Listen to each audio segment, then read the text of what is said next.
Hello, I'm ABX Toycat and welcome back to another History of video. I recently went through the history of Notch in a video and a lot of people were really surprised to find out that Notch hasn't been developing Minecraft since 2011, and I figured it would be cool to go through the history of the guy who's been lead developing Minecraft since that time that not so many people are familiar with, and that is of course Jeb. So this is going to be the history of Jeb, and if you do like the video, please do like it and let me know because it helps out the channel a lot and lets me see more history of videos. But let's get straight into it already, shall we? So as with any story, it really kind of starts when the person is born, and he was born in 1979, which makes him 36 as of this video, in Åbro, Sweden. And the really interesting thing about this to me is the fact that this is literally just 2 weeks before Notch is born. That's right, there's only 2 weeks between the date of births of Notch and of Jeb, and they're really similar guys in a lot of ways, but they also have quite a few differences that you might find interesting as we go along here. So his full name is Jens Bergensten, and just like Notch, he started programming at a very early age. When he was just 11, he created his first game, which is absolutely crazy when you think about it. And along the same line of thought, when he was 21, he was already modding games and making custom maps, particularly for Quake 3 Arena.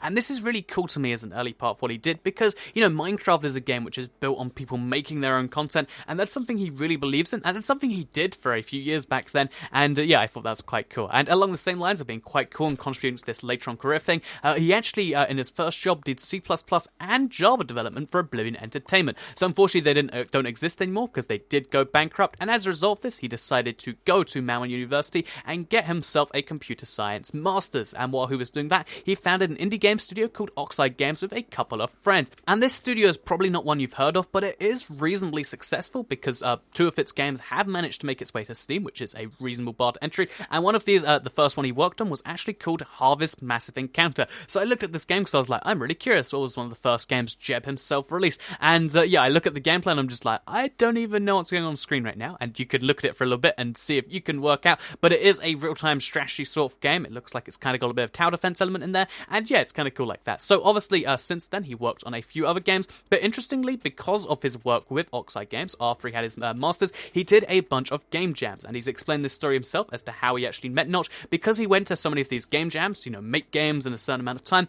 Also someone who liked doing these was Notch, so at quite a few of these game jams, apparently one in Malmo, one in Cambridge, and one in Berlin, he actually bumped into Notch and started talking, and this is how the two became somewhat friends / acquaintances. And as a result of this, when Mojang were looking for someone to do some scrolls development, because they Minecraft had become a massive success in 2009 and 2010, so when they started creating scrolls they needed more developers, and one of the guys they decided to hire was Jeb. So the really cool thing to me about how they hired Jeb was the way Notch decided to announce it, and it was with this tweet right here which just made me laugh, like, oh yeah, that's how you announce you hired people. And as a result of that, Jeb was a part of Mojang, but he was working on scrolls. So while he was just working at Mojang in general, a lot of the features from the beta, which are considered to be some of the cooler features in Minecraft, like the wolves, like the pistons, like the villages, like Nether Fortress, all these features that came out in that beta period of Minecraft actually came from Jeb, and presumably he just slowly started working more and more on this side project until eventually, when the full release of Minecraft came, Notch decided to step down as lead developer of Minecraft, and he named Jeb as his successor because he decided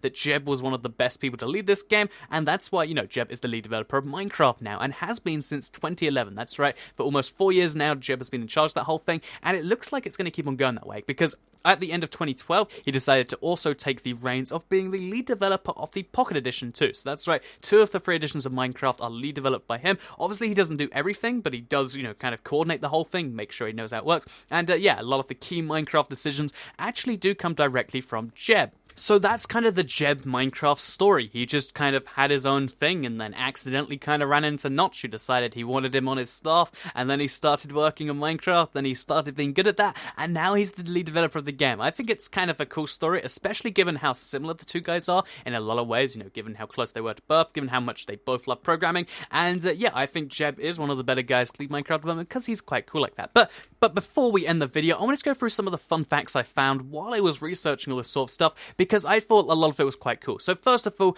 during early 2012, Jeb did an AMA about a bunch of different stuff, and a lot of the questions from this were really, really interesting to me. First of all, he said that he promised horses to a friend, and they were eventually coming. And unlike Notch, who promised a bunch of features and then obviously never all came, horses did come, even though it was like close to 2 years later. He did eventually follow through with that. So unlike all of the list of Notch features that we have, some of the stuff that Jeb says, he clearly does eventually tend to put in there, which I do think is quite cool. cool because he also mentioned how he wanted to expand both the existing dimensions. Then this 1.9 update, we've got that. So even though he said all this stuff years ago, I think it's kind of interesting. And he did mention the red dragon in there somewhere. So, you know, Jeb, if he follows his word, which he has been doing, even though it's taken him 3 years, red dragons will be a thing in Minecraft, which sounds pretty cool if you ask me. But besides that, also while trolling through Reddit, it turns out he's a very big, part of the atheism community. And when asked, what the biggest advancement mankind is about to make, and it was kind of a questionable one because he's a very strong atheist, and he says the continuous effort to give up on religion and focus on what's real,